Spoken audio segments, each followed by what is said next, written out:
दोस्तों नमस्कार। लोकसभा का चुनाव सिर पर है, बिगुल बजने ही वाला है। अध्यादेश कभी भी लागू हो सकता है, किसी भी दिन उल्टी गिनती शुरू है। ऐसे में कांग्रेस और भारतीय जनता पार्टी में उभरे नेताओं के अंदर असंतोष साफ देखे जा रहे हैं। पहले कांग्रेस के कई दिग्गज नेता पार्टी का दामन छोड़ बीजेपी के साथ हो लिए, तो वहीं अब भारतीय जनता पार्टी के अंदर टिकट कटने के डर से या टिकट कटने के बाद नेताओं ने एक अलग ही राह बना ली है और नेताओं ने अपनी नाराज़गी का एक रास्ता अलग ही बना लिया है, जो इसके पहले कभी भी भारतीय राजनीति में नहीं देखा गया। जैसे टिकट ऐलान होने से पहले ही भारतीय टीम के दिग्गज खिलाड़ी रहे गौतम गंभीर ने राजनीति से संन्यास की घोषणा कर दी। उसके बाद जयंत सिन्हा ने राजनीति से संन्यास की घोषणा कर दी। जयंत सिन्हा भारतीय जनता पार्टी की 2014 के चुनाव में जीतने के बाद वो वित्त मंत्री थे। ये भी खास है कि ये यशवंत सिन्हा के पुत्र हैं। इन्होंने ये कहते हुए संन्यास ले लिया कि अब हम वैश्विक मामलों पर अध्ययन करेंगे, इसके लिए अब हम समय निकालेंगे। वहीं गौतम गंभीर ने कहा कि अभी हमारे अंदर क्रिकेट बाकी है, इसलिए हम राजनीति से संन्यास ले रहे हैं। ये दोनों ने टिकट कटने से पहले ही एक संन्यास का रास्ता चुना और एक बहुत ही आसान सा रास्ता चुना, जिस पर कि किसी तरह से टीका टिप्पणी उतनी नहीं की जाएगी। लोग यही सोचेंगे कि इन्होंने तो राजनीति से संन्यास ले लिया, लेकिन कहीं ना कहीं इनके अंदर ये बात की डर थी कि हमारा टिकट कटने वाला है।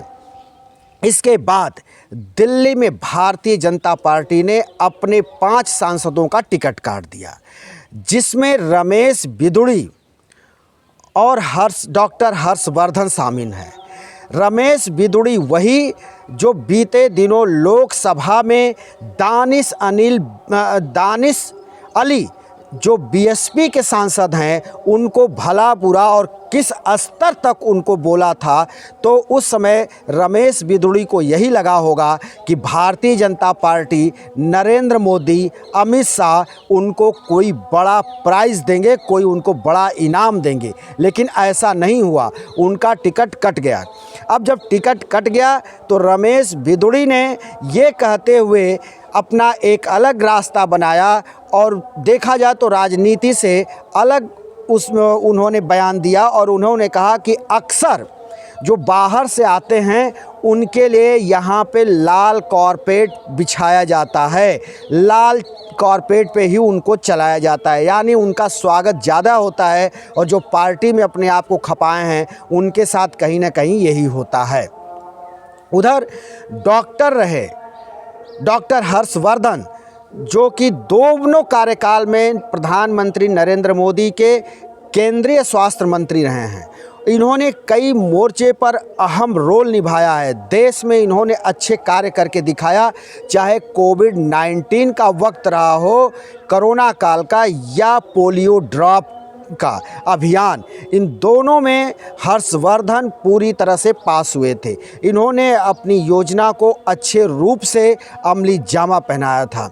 लेकिन जब हर्षवर्धन का टिकट कट गया तो उन्होंने कहा कि अब हम पुराने अपने घर वापस होना चाहते हैं, यानी दिल्ली के कृष्णा नगर में जो हमारा क्लिनिक है, अब हम वहाँ बैठेंगे और वहाँ बाकायदा चिकित्सक के रूप में बैठेंगे। तो ये जो स्थिति भारतीय जनता पार्टी में आई है, ये कांग्रेस के भगदड़ से बड़ी बात है। कांग्रेस में तो नेताओं ने कांग्रेस का दामन छोड़ा, बीजेपी में गए, लेकिन बीजेपी के जो नेता हैं, जो सांसद रहे हैं, मंत्री रहे हैं, या तो उनके टिकट कट रहे हैं या नहीं कट रहे हैं, तो उनको जब आशंका हो रही है कि पार्टी उनसे पल्ला झाड़ सकती है, तो उसके पहले ही वो संन्यास की घोषणा कर रहे हैं कि राजनीति से संन्यास ले रहे हैं। ये भी एक बड़ी बात है। ये भी देखना पड़ेगा कि क्या प्रधानमंत्री नरेंद्र मोदी कि गृह मंत्री अमित शाह से ये नेता इतने डरे हुए हैं कि ये साफ साफ पार्टी से इस्तीफा नहीं दे रहे हैं या दूसरी पार्टी में नहीं जा रहे हैं, क्योंकि इन दोनों बड़े नेताओं से इनको डर सता रहा है। उधर सबसे मज़ेदार बात है, पश्चिम बंगाल के आसनसोल से कुछ ही 10-12 घंटे पहले टिकट का ऐलान हुआ। 195 टिकट का ऐलान जब भारतीय जनता पार्टी ने लोकसभा के लिए किया तो उसमें भोजपुरी स्टार पवन सिंह को आसनसोल की सीट पर कैंडिडेट बनाया और आसनसोल के सीट पर वर्तमान में सांसद हैं फिल्म जगत के सुपरस्टार कहे जाने वाले शत्रुघ्न सिन्हा। तो शत्रुघ्न सिन्हा के सामने जब पवन सिंह को वहां भारतीय जनता पार्टी ने उतारा तो उसके 13-14 घंटे के बाद ही Pawan Singh back to pavilion हो गए और ये कहते हुए चुनावी अखाड़े से बाहर हो गए कि नहीं, हमको आसनसोल से चुनाव नहीं लड़ना है। तो भारतीय जनता पार्टी में अगर देखा जाए तो इंडिया अलायंस के इतर भारतीय जनता पार्टी में ज़्यादा कलह है और ये कलह खुलकर सामने आने लगी है।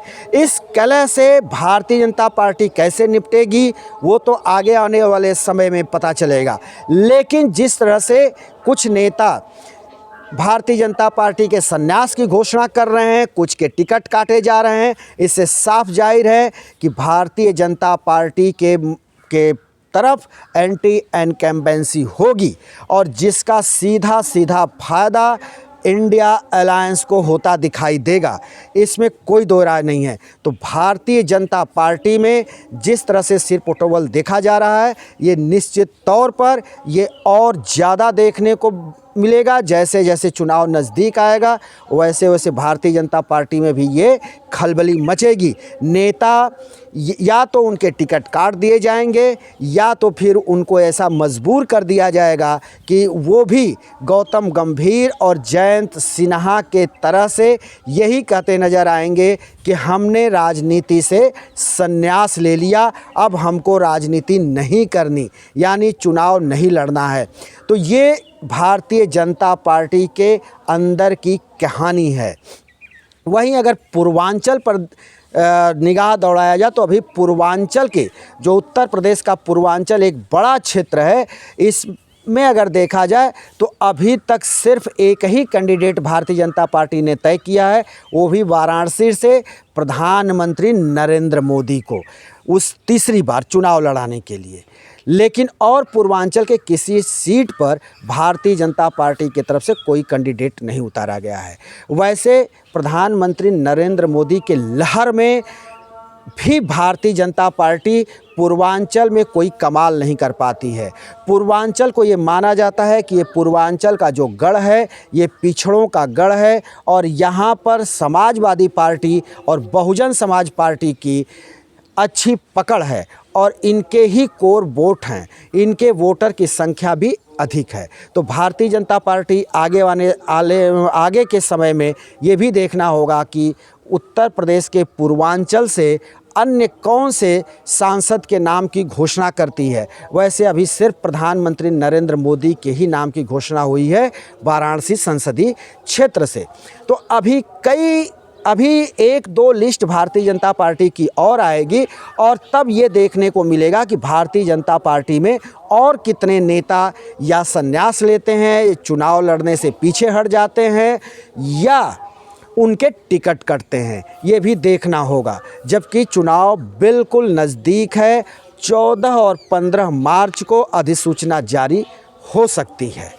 हम फिर दूसरे किसी वीडियो को लेकर हाजिर होंगे, तब तक के लिए शिवमूर्ति दुबे को दीजिए इजाज़त।